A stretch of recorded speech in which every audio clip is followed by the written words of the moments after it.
to my channel today for tarot readings.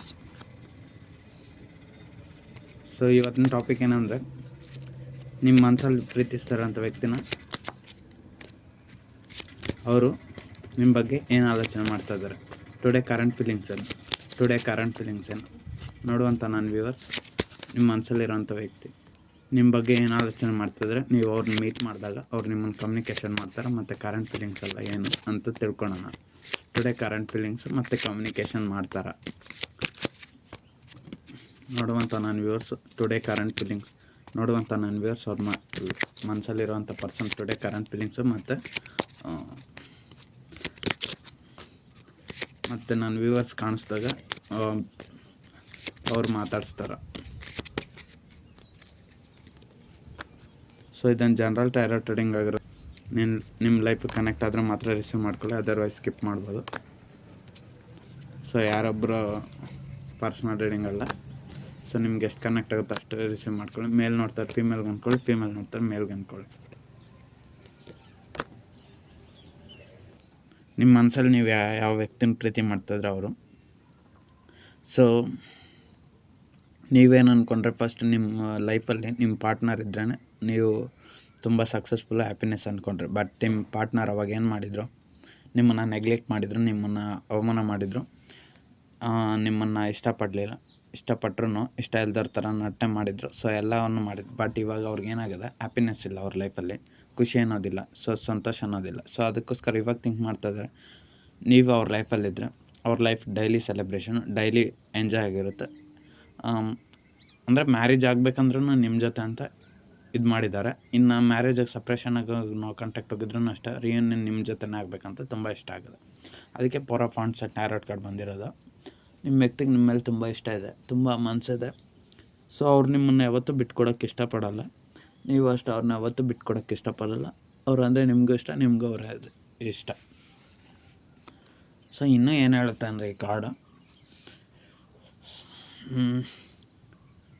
So ನೀವು ಪ್ರೀತಿಸಿದಂಥ ವ್ಯಕ್ತಿ ನಿಮ್ಮ ಲೈಫಲ್ಲಿ ಬಂದರೆ ಸಕ್ಸಸ್ ಅನ್ನೋದು ನಿಮ್ಗೆ ಬರುತ್ತೆ. ಯಾಕಂದರೆ ನೀವು ನಿಮ್ಮ ವ್ಯಕ್ತಿ ಜೊತೆ, ನಿಮ್ಮ ಮನಸ್ಸಲ್ಲಿ ನೀವು ಪ್ರೀತಿಸ್ತಾರಂಥ ವ್ಯಕ್ತಿ ಜೊತೆ ನಿಮಗೊಬ್ಬರು ಪರ್ಸನ್ ಕನೆಕ್ಟ್ ಆದ್ರಿಂದ ನಿಮ್ಮ ಮೈಂಡು ಕಾಮ್ ಆಗುತ್ತೆ. ನೀವು ಟೆನ್ಷನ್ ಮಾಡೋದಕ್ಕೆ ಕಮ್ಮಿ ಮಾಡ್ತೀರ ಮತ್ತು ಆಲೋಚನೆ ಮಾಡೋದಕ್ಕೆ ಕಮ್ಮಿ ಮಾಡ್ತೀರ. ನಿಮ್ಮ ಪ್ರಾಬ್ಲಮ್ಸ್ ಸಾಲ್ವ್ ಮಾಡೋದಕ್ಕೆ ನಿಮ್ಗೆ ಸಪೋರ್ಟರ್ ಸಿಗ್ತಾರೆ, ಹೆಲ್ಪ್ ಮಾಡ್ತಾರೆ.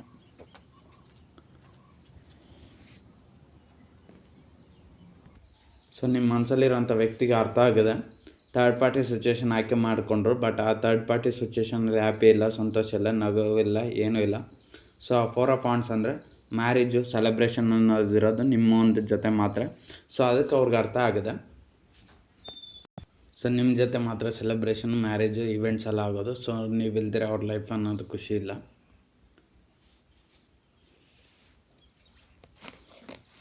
ಫೋರ್ ಆಫ್ ಪೆಂಟಿಕಲ್ಸ್ ಇವಾಗ ನಿಮ್ಮ ವ್ಯಕ್ತಿಗೆ ಗೊತ್ತಾಗಿದೆ,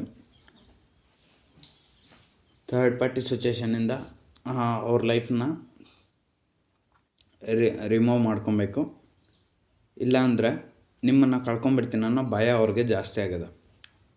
ಫೋರ್ ಆಫ್ ಪೆಂಟಿಕಲ್ಸ್ ಇಲ್ಲಿ ನೋಡಿ, ಕಾರ್ಡಲ್ಲಿ ಒಬ್ಬ ವ್ಯಕ್ತಿ ಆ ಫ್ಲವರ್ಸ್ನೆಲ್ಲ ಹೇಗೆ ಇಟ್ಕೊಂಡಿದ್ದಾರೆ ಅಂದರೆ ಆತನ ತೋಳುಗಳಲ್ಲಿ ಬಚ್ಚಿಟ್ಕೊಂಡಿದ್ದಾರೆ. ಸೊ ಹಂಗೆ ನಿಮ್ಮ ವ್ಯಕ್ತಿ ಕೂಡ ಅಷ್ಟೇ, ಅವ್ರ ಫೀಲಿಂಗ್ಸ್ನೆಲ್ಲ ಅವರು ಇವಾಗ ಇನ್ನೂ ಹೆಚ್ಚು ದಿವಸಗಳ ಕಾಲ ಬಚ್ಚಿಟ್ಕೊಳಕ್ಕಾಗೋದಿಲ್ಲ. ಯಾಕಂದರೆ ನಿಮ್ಮನ್ನು ತುಂಬ ಇಷ್ಟಪಟ್ಟಿದ್ದಾರೆ. ಒಂಟಿಯಾಗಿ ಎಷ್ಟು ದಿನ ಅಂತ ಇರ್ತಾರೆ ಒಬ್ಬ ವ್ಯಕ್ತಿ, ಇವಾಗ ನಿಮ್ಮನ್ನು ಪ್ರೀತಿ ಮಾಡ್ತಾರೆ. ನೀವು ಅಷ್ಟೇ, ಒಬ್ಬರೇ ಸಿಂಗಲಾಗಿ ಎಷ್ಟು ದಿವಸ ಇರ್ತೀರ, ನೋಡೋಷ್ಟೊತ್ತು ನೋಡ್ತೀರಾ. ನಿಮ್ಮ ಲೈಫಲ್ಲಿ ನಿಮ್ಮ ಪರ್ಸನ್ ಬಂದಿಲ್ಲ ಅಂದರೆ ನೀವು ಇನ್ನೊಬ್ಬರನ್ನ ಆಯ್ಕೆ ಮಾಡೋಕ್ಕೆ ನೀವು ಕೂಡ ರೆಡಿ ಆಗಿದ್ದೀರ.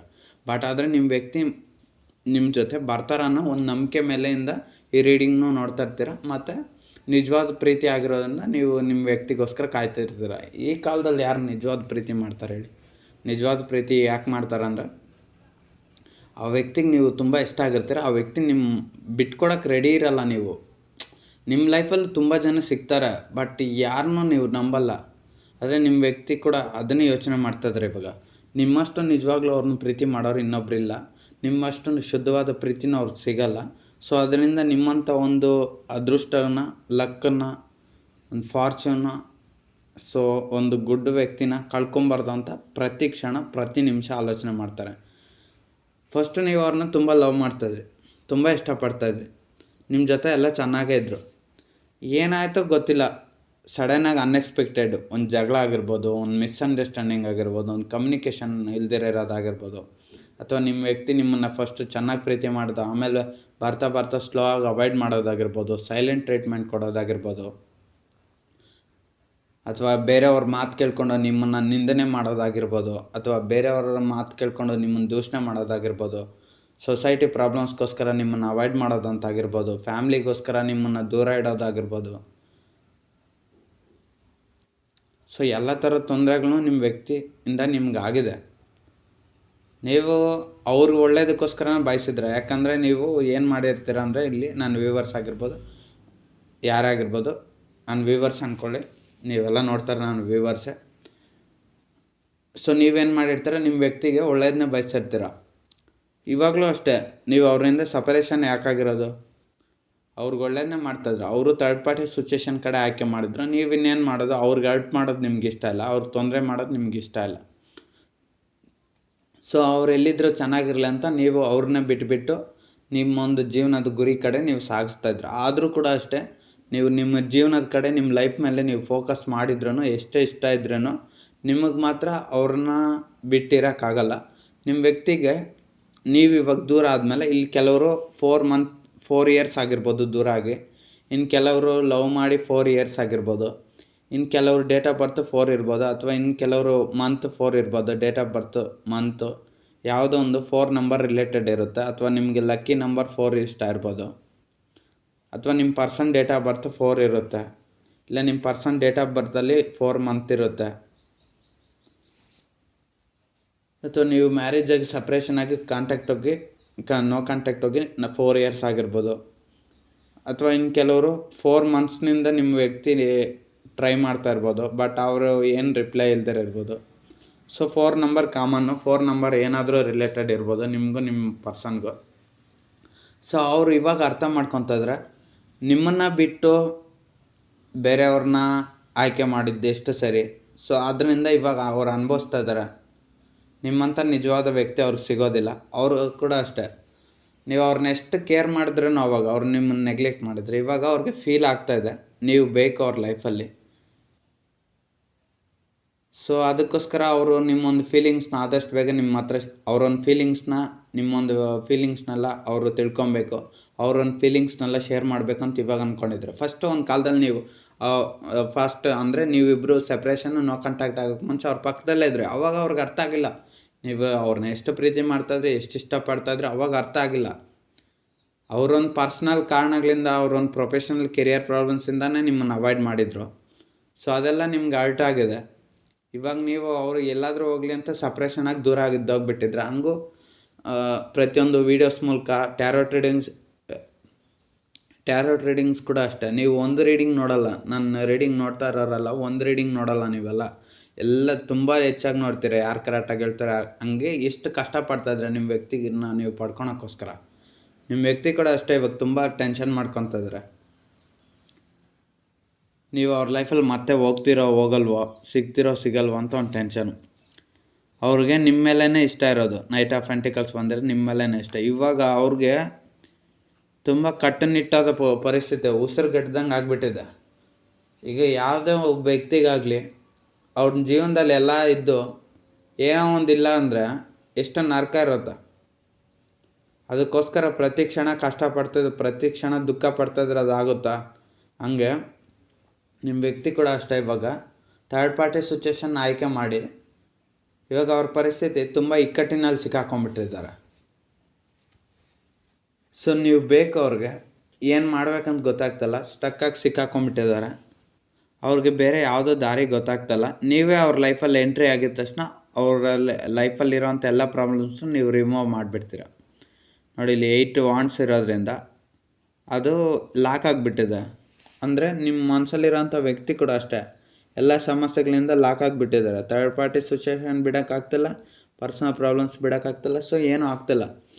ಸೊ ಅದರಿಂದ ನೀವು ಅವ್ರ ಲೈಫಲ್ಲಿ ಎಂಟ್ರಿ ಆದರೆ ಅವ್ರ ಲೈಫೆಲ್ಲ ಮತ್ತೆ ರಿಟರ್ನ್ ಹೋಗುತ್ತೆ. ಫಸ್ಟ್ ಅವ್ರು ಎಷ್ಟು ಖುಷಿಯಾಗಿದ್ರು, ಇವಾಗ ಅಷ್ಟೇ ಹ್ಯಾಪಿನೆಸ್ ಅವ್ರ ಲೈಫಲ್ಲಿ ಹೋಗುತ್ತೆ. ನಿಮಗೂ ಅಷ್ಟೇ ಸಂತೋಷ ಎಲ್ಲ ಬರುತ್ತೆ. ಅವ್ರು ನಿಮ್ಮನ್ನು ಅವಾಯ್ಡ್ ಮಾಡಿರೋದು ಇದು ಇಷ್ಟಕ್ಕೆಲ್ಲ ಕಾರಣ ಅಷ್ಟೇ, ಸೈಲೆಂಟ್ ಟ್ರೀಟ್ಮೆಂಟು. ಇವಾಗ ಅವ್ರಿಗೆ ರಿಯಲೈಸೇಷನ್ ಆಗಿದೆ, ನಾನು ಎಷ್ಟೇ ಡೆವಲಪ್ಮೆಂಟ್ ಆದ್ರೂ ನಮ್ಮ ಲೈಫಲ್ಲಿ ಒಬ್ಬ ಪರ್ಸನ್ ಇರಲೇಬೇಕು. ನನ್ನನ್ನು ನಿಜವಾಗ್ಲೂ ಪ್ರೀತಿ ಮಾಡಿದಂಥ ವ್ಯಕ್ತಿ ಜೆನ್ಯೂನ್ ಪರ್ಸನ್ ಇದ್ದಾರೆ, ಅವ್ರು ನಾನು ಅವಾಯ್ಡ್ ಮಾಡಿದ್ದು ತಪ್ಪಾಯಿತು.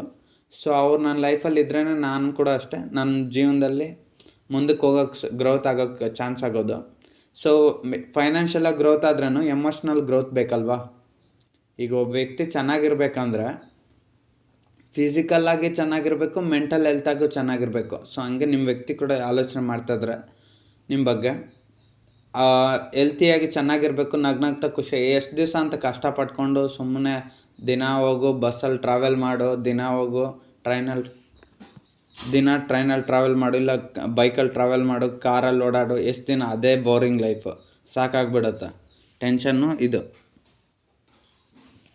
ನಿಮ್ಮ ವ್ಯಕ್ತಿ ಆಲೋಚನೆ ಮಾಡ್ತಾಯಿದ್ರೆ ಈ ಥರ ಬೋರಿಂಗ್ ಲೈಫೆಲ್ಲ ಸಾಕಾಗಬೇಕಂದ್ರೆ ಸೊ ಇರುತ್ತಲ್ವ ನಿಮ್ಮ ಮನಸ್ಸಲ್ಲಿ ನೀವು ಪ್ರೀತಿಸಿದಂಥ ವ್ಯಕ್ತಿ ನೀವು ಹೇಗೆ ಬಯಸ್ತಾಯಿದ್ರ ನಿಮ್ಮ ಲೈಫಲ್ಲಿ ಅವರಿದ್ದರೆ ಎಷ್ಟು ಚೆನ್ನಾಗಿರುತ್ತೆ ಹ್ಯಾಪಿ ಮೂಮೆಂಟ್ಸ್ ಅಂತ. ಅವ್ರು ಕೂಡ ಅಷ್ಟೇ, ನೀವು ಅವ್ರ ಲೈಫಲ್ಲಿದ್ದರೆ ಅವ್ರಿಗೊಂಥರ ಕರೇಜ್, ಧೈರ್ಯ ಇದ್ದಾಗೆ. ಟೆಂಪ್ರೆನ್ಸ್, ಆದಷ್ಟು ಬೇಗ ನಿಮ್ಮೊಂದು ಪ್ರಾಬ್ಲಮ್ಸ್ನಿಂದೆಲ್ಲ ನೀವು ಹೀಲಾಗಿ ಅವರು ಕೂಡ ಅಷ್ಟೇ ಅದರಿಂದ ಹೀಲ್ ಆಗ್ತಾಯಿದ್ದಾರೆ. ಸೊ ನೀವು ಅವ್ರ ಲೈಫಲ್ಲಿ ಹೋಗಿದ ತಕ್ಷಣ ಕಂಪ್ಲೀಟಾಗಿ ಹೀಲ್ ಆಗಿಬಿಡ್ತಾರೆ. ಅವ್ರಿಗೆ ಹೀಲ್ ಆಗ್ತಾರೆ ಅಂದರೆ ಕಂಪ್ಲೀಟಾಗಿ ಸರಿ ಹೋಗ್ತಾರೆ, ಅವ್ರಿಗೇನು ಪ್ರಾಬ್ಲಮ್ಸ್ ಇರೋಲ್ಲ, ನಿಮಗೂ ಅಷ್ಟೇ ಏನು ಪ್ರಾಬ್ಲಮ್ಸ್ ಇರೋಲ್ಲ. ಸೊ ಅದಕ್ಕೆ ಯೋಚನೆ ಮಾಡ್ತಾರೆ. 3 ಆಫ್ ವಾಂಡ್ಸ್, ಇನ್ನು ಬೇಡ ಥರ್ಡ್ ಪಾರ್ಟಿ ಸಿಚುವೇಷನ್ನ ರಿಮೂವ್ ಮಾಡಿಬಿಡೋಣ ಅಂತ ನಿಮ್ಮ ವ್ಯಕ್ತಿ ಥಿಂಕ್ ಮಾಡ್ತಿದ್ದಾರೆ. ಥರ್ಡ್ ಪಾರ್ಟಿ ಸಿಚುವೇಷನಿಂದ ಯಾವುದೇ ಥರ ಉಪಯೋಗ ಇಲ್ಲ ಅಂತ ಅನ್ಕೊತಿದ್ದಾರೆ. 2 ಆಫ್ ಪೆಂಟಿಕಲ್ಸ್, ಬ್ಯಾಲೆನ್ಸ್ ಮಾಡ್ತಾಯಿದ್ದಾರೆ. ಒಂದು ಕಡೆ ಮನಿ ಬ್ಯಾಲೆನ್ಸ್ ಮಾಡ್ತಾಯಿದ್ದಾರೆ, ಇನ್ನೊಂದು ಕಡೆ ನಿಮ್ಮನ್ನು ಬ್ಯಾಲೆನ್ಸ್ ಮಾಡ್ತಾಯಿದ್ದಾರೆ, ಎಮೋಷ್ನಲ್ ಬ್ಯಾಲೆನ್ಸ್. ಒಂದು ಕಡೆ ಅವ್ರ ಜೀವನದ ಕಡೆ ಫೋಕಸ್ ಮಾಡ್ತಾಯಿದ್ರೆ, ಇನ್ನೊಂದು ಕಡೆ ನಿಮ್ಮನ್ನು ಬಿಟ್ಟಿರೋಕ್ಕಾಗ್ತಲ್ಲ. ಸೊ 2 ಕಡೆ ಬ್ಯಾಲೆನ್ಸ್ ಮಾಡ್ತಾಯಿದ್ದಾರೆ, ಸರಿ ಹೋಗ್ತಾಯಿಲ್ಲ. ಯಾಕಂದರೆ ನಿಮ್ಮನ್ನು ಅವ್ರು ಪಡ್ಕೊಂಡ್ರೆ ಫೈನಾನ್ಷಿಯಲ್ ಆಟೋಮೆಟಿಕ್ ಬಂದುಬಿಡುತ್ತೆ ಅಂತ ಅವ್ರಿಗೆ ಗೊತ್ತು. ಸೊ ನಿಮ್ಮನ್ನು ಪಡ್ಕೊಬೇಕಾದ್ರೆ ಸ್ವಲ್ಪ ಕಷ್ಟ. ಸೊ ಅದಕ್ಕೋಸ್ಕರ ಅವರು ಇಂಬ್ಯಾಲೆನ್ಸ್ ಆಗಿದ್ದಾರೆ, ಯೋಚನೆ ಮಾಡ್ತಾಯಿದ್ದಾರೆ. ಆದರೆ ನಿಮ್ಮ ಮೇಲೆ ಮಾತ್ರ ಒಂದು ಕಣ್ಣು ಇಟ್ಟಿದ್ದಾರೆ, ನಿಮ್ಮ ಬಗ್ಗೆ ಪ್ರತಿ ಇನ್ಫಾರ್ಮೇಷನ್ ತಿಳ್ಕೊತಾ ಇರ್ತಾರೆ, ಮರ್ತಿಲ್ಲ. ಪೇಜ್ ಆಫ್ ವಾಂಡ್ಸ್ ಬಂದಿರೋದ್ರಿಂದ ಸೊ ನಿಮ್ಮ ಸೈಡ್ ಏನಾದರೂ ಆ್ಯಕ್ಷನ್ ತೊಗೊಬೇಕು ಅಂತ ನಿಮ್ಮ ಕಡೆನೇ ಫೋಕಸ್ ಮಾಡ್ತಾನೆ ಇದ್ದಾರೆ, ನಿಮ್ಮನ್ನು ಅವರು ಮಾಡ್ತಿಲ್ಲ. ಸೊ ನಿಮ್ಮ ಬಗ್ಗೆನೇ ಆಲೋಚನೆ ಮಾಡ್ತಿರ್ತಾರೆ ಯಾವಾಗಲೂ. ಸೊ ನಿಮ್ಮ ಮೇಲೆ ಎಲ್ಲಿಲ್ದಂಥ ಪ್ರೀತಿ, ಎಲ್ಲಿಲ್ದಂಥ ಅಕ್ಕರೆ ಇವಾಗ ಬಂದುಬಿಟ್ಟಿದೆ, ಎಲ್ಲಿಲ್ದಂಥ ಕಾಳಜಿ ಇವಾಗ ಬಂದುಬಿಟ್ಟಿದೆ. ಯಾಕಂದರೆ ಥರ್ಡ್ ಪಾರ್ಟಿ ಸಿಚುವೇಷನ್ ಕಡೆ ಆಯ್ಕೆ ಮಾಡಿದ್ರಲ್ಲ, ಅವ್ರಿಗಲ್ಲಿ ನಿಜವಾಗ್ಲೂ ಪ್ರೀತಿ ಸಿಗ್ತಲ್ಲ. ಒಬ್ಬ ವ್ಯಕ್ತಿಗೆ ಬೇಕಾಗಿರೋದು ನಿಜವಾಗ್ಲೂ ಎಮೋಷ್ನಲ್ ಪ್ರೀತಿನೇ ಅಷ್ಟೇ. ಆ ಪ್ರೀತಿ ಸಿಗಿಲ್ಲ ಅಂದರೆ ಇವಾಗ ನೋಡಿ, ನೀವೆಲ್ಲ ನನ್ನ ವ್ಯೂವರ್ಸಲ್ಲಿ ಕೆಲವ್ರು ಇರ್ತೀರ, ನಿಮ್ಮ ಮನಸ್ಸಲ್ಲಿ ನೀವು ಪ್ರೀತಿಸಿದಂಥ ವ್ಯಕ್ತಿಗೋಸ್ಕರ ಜಾಬ್ ಕಳ್ಕೊಂಡಿರ್ತೀರ, ದುಡ್ಡನ್ನು ಕಳ್ಕೊಂಡಿರ್ತೀರ, ಅವ್ರಿಗೆಲ್ಲ ಸಪೋರ್ಟ್ ಮಾಡಿ ನಿಮ್ಮನ್ನು ನೀವೇ ಕಳ್ಕೊಂಡಿರ್ತೀರ, ದಿನ ಫ್ಯಾಮ್ಲಿಯಲ್ಲಿ ಜಗಳ ಮಾಡ್ಕೊಂಡಿರ್ತೀರ, ನಿಮ್ಮ ಹತ್ರ ಏನಾದ್ರು ಬೈಕು, ಕಾರು, ಏನಾದ್ರು ವೆಹಿಕಲ್ಸ್ ಅವೆಲ್ಲ ಇದ್ದರೆ ಅದನ್ನು ಕೂಡ ಸ್ವಲ್ಪ ಕಳ್ಕೊಂಡಿರ್ತೀರ, ದುಡ್ಡು ಲಾಸ್ ಮಾಡ್ಕೊಂಡಿರ್ತೀರ, ಮತ್ತು ನಿಮ್ಮ ಜಾಬನ್ನು ಕೂಡ ಬಿಟ್ಬಿಟ್ಟಿರ್ತೀರ. ಇನ್ನು ಕೆಲವರು ಇಲ್ಲಿ ಪ್ರೀತಿಗೋಸ್ಕರ, ಇನ್ನು ಕೆಲವರು ನಿಮ್ಮ ವ್ಯಕ್ತಿಗೋಸ್ಕರ ತುಂಬ ಖರ್ಚನ್ನು ಕೂಡ ಮಾಡಿರ್ತೀರ, ಎಕ್ಸ್ಪೆನ್ಸಿವು. ಸೊ ಎಲ್ಲವೂ ಲಾಸ್ ಇರುತ್ತೆ ನಿಮಗೆ. ನನ್ನ ವ್ಯೂವರ್ಸ್ ಯಾರ್ಯಾರಿದ್ದರೂ ಅವರೆಲ್ಲ ನೀವು ನೋಡ್ತಾರೋ, ನೀವು ಪ್ರೀತಿಸಿದಂಥ ವ್ಯಕ್ತಿಗೋಸ್ಕರ ಯಾವುದೋ ಒಂಥರ ಲಾಸ್ ಅನ್ನೋದು ಆಗೇ ಇರುತ್ತೆ. ಇಲ್ಲ ಎಮೋಷ್ನಲ್ ತುಂಬ ಪ್ರೀತಿ ಕೊಟ್ಟು ನೀವೇ ಡಿಪ್ರೆಷನ್ನು, ಮೆಂಟಲ್ ಸ್ಟೇಜ್ಗೆ ಹೋಗಿರ್ತೀರ. ಮೆಂಟಲ್ ಸ್ಟೇಜ್ ಅಂದರೆ ಅದೇ ಮಾನಸಿಕವಾಗಿ ತೊಂದರೆ ಅನುಭವಿಸಿರ್ತೀರ, ಅವ್ರನ್ನ ಪದೇ ಪದೇ ನೆನಪು ಮಾಡ್ಕೊಂಡು ಡಿಪ್ರೆಷನ್ ಆಗಿರ್ತೀರ. ಸೊ ಎಲ್ಲವೂ ಆಗಿದೆ.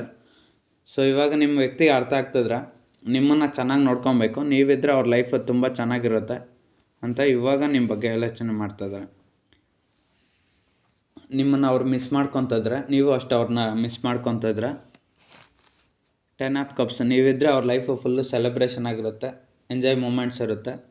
ನೋಡಿ 10 ಆಫ್ ಕಪ್ಸ್ ಅಂದರೆ ನೀವಿದ್ದರೆ ಅವ್ರಿಗೆ ಫುಲ್ಫಿಲ್ಮೆಂಟು, ಒಂದು ವಿಶ್ ಫುಲ್ಫಿಲ್ಮೆಂಟ್ ಅಂತ ಹೇಳ್ಬೋದು. ಅಂದರೆ ನಿಮ್ಮ ಮನಸ್ಸಲ್ಲಿ ನೀವು ಪ್ರೀತಿಸ್ತಾ ಇರೋಂಥ ವ್ಯಕ್ತಿಗೆ ನೀವು ಅವ್ರ ಲೈಫಲ್ಲಿದ್ದರೆ ಅವ್ರು ಫುಲ್ಲು ಜಾಯ್ ಆಗಿರ್ತಾರೆ, ಸಂತೋಷವಾಗಿರ್ತಾರೆ. ಒಬ್ಬ ವ್ಯಕ್ತಿಗೆ ನಿಜವಾಗ್ಲೂ ಬೇಕಾಗಿರೋದು ಅದೇ ಅಲ್ವಾ. ಯಾವಾಗ ಏನಾಗುತ್ತೋ ಒಬ್ಬ ಮನುಷ್ಯನಿಗೆ ಹೇಳೋಕ್ಕಾಗಲ್ಲ.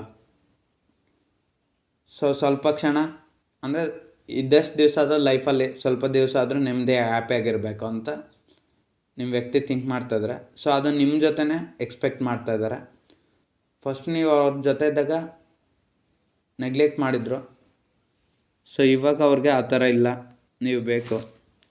ಸೊ ಅದೇ ಸ್ವಲ್ಪ ಆ್ಯಟಿಟ್ಯೂಡ್ ಅನ್ನೋದಿದೆ ನಿಮ್ಮ ವ್ಯಕ್ತಿಗೆ. ನಾನು ಯಾಕೆ ಹೋಗಲಿ, ನಾನು ಯಾಕೆ ಮಾತಾಡಿಸ್ಲಿ, ನನ್ನ ವ್ಯಕ್ತಿಯಾಗಿ ನನ್ನ ವ್ಯಕ್ತಿನೇ ಬರ್ತಾರೆ ಅಂತ ವೆಯ್ಟ್ ಮಾಡಿ ನೋಡ್ತಾ ಇದ್ದಾರೆ. ಇಲ್ಲಿ ನೋಡಿ ಕಿಂಗ್ ಇದ್ದಾರೆ, ವಾಂಡ್ ಇಟ್ಕೊಂಡು ವೆಯ್ಟಿಂಗಲ್ಲಿದ್ದಾರೆ, ಕೂತ್ಕೊಂಡಿದ್ದಾರೆ. ಹಂಗೆ ನಿಮ್ಮ ವ್ಯಕ್ತಿ ಕೂಡ ಅಷ್ಟೇ. ಅವರೊಂದು ಆ್ಯಟಿಟ್ಯೂಡ್ನ, ಅವರೊಂದು ಅಹಂನ ಅಹಂ ಅನ್ನೋಕ್ಕಾಗಲ್ಲ, ಅವರೊಂದು ಬುದ್ಧಿವಂತಿಕೆನ ಅವ್ರು ತೋರಿಸ್ತಾ ಇದ್ದಾರೆ. ನೀವೇ ಅವ್ರ ಲೈಫಲ್ಲಿ ಹೋಗ್ತೀರ, ಅವರು ಬರ್ಸ್ಕೊತಾ ಇದ್ದಾರೆ, ಮ್ಯಾನಿಫೆಸ್ಟ್ ಮಾಡ್ತಾಯಿದ್ದಾರೆ. ನಿಮ್ಮ ವ್ಯಕ್ತಿ ಲೈಫಲ್ಲಿ ನೀವು ಹೋಗ್ತೀರಾ ಅಂತೇಳ್ಬಿಟ್ಟು ಅವ್ರು ಮ್ಯಾನಿಫೆಸ್ಟ್ ಮಾಡ್ತಾಯಿದ್ದಾರೆ. ನೀವು ಅವ್ರ ಲೈಫಲ್ಲಿ ಹೋಗ್ತೀರಾ, ಮತ್ತು ಅವ್ರು ಏನಾದರೂ ಆ್ಯಕ್ಷನ್ಸ್ ತೊಗೊಂಡು ಸೊ ನಿಮ್ಮನ್ನು ಪಡ್ಕೊಳೋಕ್ಕೆ ಅವರೇ ವೆಯ್ಟ್ ಮಾಡ್ತಾಯಿದ್ದಾರೆ. ನೀವು ಅವ್ರ ಲೈಫಲ್ಲಿ ಯಾವಾಗ ಹೋಗ್ತೀರಾ ಅಂತ ಕಾಯ್ತಾ ಇದ್ದಾರೆ. ಅದೇ ಎಂಪೈರರ್ ಹೇಳಿದಾಗೆ, ಸೊ ಅವ್ರಿಗೆ ಸ್ವಲ್ಪ ನಾನು ಅನ್ನೋದಿದೆ. ನಾನು ಹೇಳ್ದಾಗೆ ಕೇಳಬೇಕು, ನಾನು ಹೇಳ್ದಂಗೆ ನಡ್ಕೊಬೇಕು. ಸೊ ಆವಾಗಲೇ ನಾನು ಮುಂದಕ್ಕೆ ಏನಾದರೂ ಆ್ಯಕ್ಷನ್ ತೊಗೊತೀನಿ ಅಂತ ನಿಮ್ಮ ವ್ಯಕ್ತಿ. ಸೊ ಇವಾಗಲೂ ಅಷ್ಟೇ, ಅವರ ಸೈಡ್ನಿಂದ ಯಾವುದೇ ಆ್ಯಕ್ಷನ್ಸ್ ಇಲ್ಲ. ನೀವೇನಾದರೂ ಆ್ಯಕ್ಷನ್ಸ್ ತೊಗೊಂಡು ಅವ್ರ ಸೈಡ್ ಹೋದರೆ ಅವಾಗ ಅವ್ರು ಆ್ಯಕ್ಷನ್ಸ್ ತೊಗೊತಾರೆ ಹಂಗೆ. ಸೊ ಆದರೂ ನಿಮ್ಮನ್ನೊಂಥರ ಸ್ಟಾರ್ ಅಂದ್ಕೊಂಡ್ಬಿಟ್ಟಿದ್ದಾರೆ. ನೀವು ಅವ್ರ ಲೈಫಲ್ಲೇ ಇದ್ದರೆ ಫುಲ್ ಸ್ಟಾರ್ ಇದ್ದಾಗ ತುಂಬ ಚೆನ್ನಾಗಿರುತ್ತೆ ಅವ್ರ ಜೀವನ, ನಿಮ್ಮ ಜೀವನನೂ ಚೆನ್ನಾಗಿರುತ್ತೆ. ಸೊ ಅದಕ್ಕೋಸ್ಕರ ಅವರು ಇವಾಗ ನಿಮ್ಮ ಕಡೆ ಫೋಕಸ್ ಮಾಡಿದ್ದಾರೆ. ನೀವು ಅವ್ರ ಲೈಫಲ್ಲಿ ಇವಾಗ ಫಸ್ಟೆಲ್ಲ ಥರ್ಡ್ ಪಾರ್ಟಿ ಸಿಚುವೇಷನು, ಇದು ಪ್ರೊಫೆಷನಲ್ಲು, ಕೆರಿಯರು, ಫ್ಯಾಮ್ಲಿ ಪ್ರಾಬ್ಲಮ್ಸ್ ಇದ್ರ ಕಡೆ ಗಮನ ಕೊಟ್ಟರು. ಇವಾಗ ನಿಮ್ಮ ಕಡೆ ಗಮನ ಕೊಡ್ತಾ ಇದ್ದಾರೆ. ನೀವು ಬೇಕು ಅವ್ರಿಗೆ. ಇವಾಗ ನೀವು ಬೇಕು ಅಂದರೆ ನೀವು ಅವರಿಂದ ದೂರ ಇದ್ದೀರಾ, ಎಲ್ಲಿ ಸಿಗ್ತೀರಾ? ಸೊ ಅದಕ್ಕೆ ನಿಮ್ಮ ವ್ಯಕ್ತಿ ಹೇಳ್ತಾ ಇದ್ದಾರೆ, ಏನಾದರೂ ಮಾಡಿ ನನ್ನ ವ್ಯಕ್ತಿ ನನ್ನ ಹತ್ರ ಬರಬೇಕು ಅಂತ ನಿಮ್ಮ ಬಗ್ಗೆನೇ ಯೋಚನೆ ಮಾಡ್ತಾಯಿದ್ದಾರೆ. 2 ಆಫ್ ವಾಂಡ್ಸ್ ಬಂದಿರೋದ್ರಿಂದ ಪ್ರತಿ ಕ್ಷಣ ನಿಮ್ಮ ಬಗ್ಗೆನೇ ಯೋಚನೆ ಮಾಡ್ತಾಯಿದ್ದಾರೆ. ನಿಮ್ಮನ್ನು ಮರ್ತಿಲ್ಲ ಅವರು, ಪ್ರತಿ ಕ್ಷಣ ನೆನಪು ಮಾಡ್ಕೊತಾ ಇದ್ದಾರೆ. ಸೊ ನಿಮ್ಮ ಮೇಲೇನೂ ಒಂದು ದೃಷ್ಟಿಕೋನ ಇಟ್ಟಿದ್ದಾರೆ, ನಿಮ್ಮನ್ನು ಮರೆಯೋಕ್ಕೆ ಇಷ್ಟ ಇಲ್ಲ. ಸೊ ಅವ್ರು ನಿಮ್ಮ ಹತ್ರ ಬರಬೇಕಂದ್ರೆ ಅವ್ರಿಗೆ ತುಂಬ ಕಷ್ಟ ಆಗ್ತದೆ. ನೀವು ಅವ್ರ ಹತ್ರ ಹೋಗ್ಬೇಕಂದ್ರೆ ತುಂಬ ಕಷ್ಟ ಇದೆ. ಇಲ್ಲಿ ನೋಡಿ, ಕಾಡಲ್ಲಿ ಬಿರುಗಾಳಿ, ಮೋಡಗಳು, ನೀರಿನ ಮೇಲೆ ದೋಣಿ, ಸೊ ಇದೆಲ್ಲ ಆಪತ್ತಿನ ಎಫೆಕ್ಟ್ಸ್ ಸೂಚನೆ ಮಾಡೋದು. ಎಫೆಕ್ಟ್ಸ್ ಅಂದರೆ ತೊಂದರೆಗಳನ್ನ ಸೂಚನೆ ಮಾಡುತ್ತೆ. ಹಂಗೆ ನೀವು ಕೂಡ ಅಷ್ಟೇ, ಅವ್ರ ಹತ್ರ ಹೋಗ್ಬೇಕಂದ್ರೆ ನಿಮ್ಮ ಲೈಫ್ಗೆ ತುಂಬ ಕಷ್ಟ ಆಗುತ್ತೆ. ಅವ್ರು ನಿಮ್ಮ ಹತ್ರ ಬರಬೇಕಂದ್ರೆ ಆ ಥರ್ಡ್ ಪಾರ್ಟಿ ಸಿಚುವೇಷನ್ ಬಿಟ್ಟು, ಫ್ಯಾಮ್ಲಿ ಆಗಿರ್ಬೋದು, ಕೆರಿಯರ್ ಆಗಿರ್ಬೋದು, ಪರ್ಸನಲ್ ಪ್ರಾಬ್ಲಮ್ಸ್ ಅದನ್ನೆಲ್ಲ ಬಿಟ್ಟು ಅವ್ರು ಬರಬೇಕು. ಸೊ ಅದು ಅವ್ರಿಗೆ ಪ್ರಾಬ್ಲಮ್ ಅನಿಸ್ತದೆ. ನಿಮ್ಗೆ ಈ ಥರ ಪ್ರಾಬ್ಲಮ್ಸು, ಅವ್ರನಿಂದ ಯಾವ ಥರ ರಿಯಾಕ್ಷನ್ ಬರುತ್ತಂತ. ಸೊ ಇಲ್ಲಿಬ್ಬರಿಗೂ ಹೇಳ್ಬೋದು ಥರ್ಡ್ ಪಾರ್ಟಿ ಸಿಚುವೇಷನ್ ಪ್ರಾಬ್ಲಮ್ಮು. ನಿಮ್ಮ ವ್ಯಕ್ತಿಗೆ ಅದರಿಂದ ತೊಂದರೆ ಮಾಡ್ತದೆ. ನಿಮ್ಮ ವ್ಯಕ್ತಿ ಥರ್ಡ್ ಪಾರ್ಟಿ ಸಿಚುವೇಷನ್ ನಂಬ್ತಾ ಇರೋದ್ರಿಂದ ನಿಮ್ಗೆ ಅದರಿಂದ ಎಫೆಕ್ಟ್ ಆಗ್ತಾಯಿದೆ. ನಿಮ್ಮ ವ್ಯಕ್ತಿಗೆ ನೀವಿಲ್ಲದೆ ಒಂಟಿ ಜೀವನ ತುಂಬ ಭಾರ ಅನಿಸ್ತದೆ, ತುಂಬ ಕಷ್ಟ ಅನಿಸ್ತದೆ. ನೀವು ಅವ್ರ ಲೈಫಲ್ಲಿ ಇರಬೇಕು. 3 ಆಫ್ ಪೆಂಟಿಕಲ್ಸ್, 3ನೇ ವ್ಯಕ್ತಿ ಕಡೆ ಯಾಕಾದರೂ ಗಮನ ಕೊಟ್ಟನೋ ಅನಿಸ್ತದೆ ನಿಮ್ಮ ವ್ಯಕ್ತಿಗೆ. ಆದಷ್ಟು ಬೇಗ ಈ ಕನೆಕ್ಷನ್ ಸಕ್ಸಸ್ ಆಗಬೇಕು ಅಂತ ಅವರು ತುಂಬ ಪ್ರಯತ್ನ ಮಾಡ್ತಾಯಿದ್ದಾರೆ. ನಿಮ್ಮಿಬ್ಬರು ಕನೆಕ್ಷನ್ ತುಂಬ ಡಿಫ್ರೆನ್ಸ್ ಆಗಿದೆ. ನಿಮಗೂ ಅವ್ರಿಗೂ ತುಂಬ ಡಿಫ್ರೆನ್ಸ್ ಇದೆ, ತುಂಬ ವ್ಯತ್ಯಾಸಗಳಿದೆ. ಸೊ ನೀವು ಅವ್ರ ಹತ್ರ ಆದಷ್ಟು ಬೇಗ ಹೋಗ್ಬೇಕಂತ ಮ್ಯಾನಿಫೆಸ್ಟ್ ಮಾಡ್ತಾಯಿದ್ದಾರೆ. ಪೇಜ್ ಆಫ್ ಕಪ್ಸ್, ನಿಮ್ಮ ಮೇಲೆ ಅವ್ರಿಗೆ ಪ್ರೀತಿ ಕಮ್ಮಿ ಆಗಿಲ್ಲ. ಸೊ ನಿಮ್ಮನ್ನು ತುಂಬ ಇಷ್ಟಪಡ್ತಾಯಿದ್ದಾರೆ. ಓಕೆನಾ? ಸೊ ಈ ರೀಡಿಂಗ್ ಯಾರಿಗೆಲ್ಲ ಕನೆಕ್ಟ್ ಆಗ್ತಾ ಲೈಕ್ ಮತ್ತು ಶೇರ್ ಮತ್ತು ಸಬ್ಸ್ಕ್ರೈಬ್ ಮಾಡ್ಕೊಳ್ಳಿ. ನಿಮ್ಮ ವ್ಯಕ್ತಿ ಇವಾಗ ಈ ರೀತಿ ಯೋಚನೆ ಮಾಡ್ತಾಯಿದ್ದೀನಿ, ನೀವು ಅವ್ರ ಲೈಫಲ್ಲಿ ಇರಬೇಕಷ್ಟೆ.